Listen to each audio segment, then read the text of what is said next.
ষষ্ঠীর বাহন বিড়াল অনেক মানুষের কাছে খুব আদরের, তাদের চোখের মণি।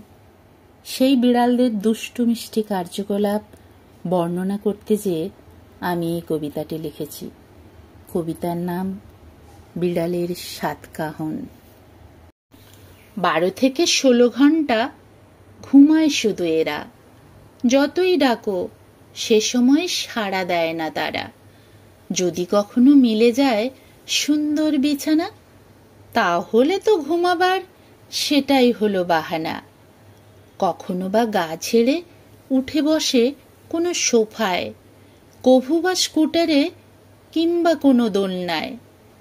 গুটি গুটি পায়ে কখনো এরাও হাঁটে, কখনো আবার জন্মদিনের কেকও কাটে।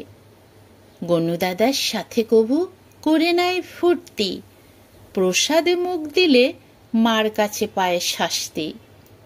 ষষ্ঠীর বাহন ওরা বড় বেশি আদুরে, পথে ঘাটে চলা কি যায় কোলে নিয়ে ইঁদুরে।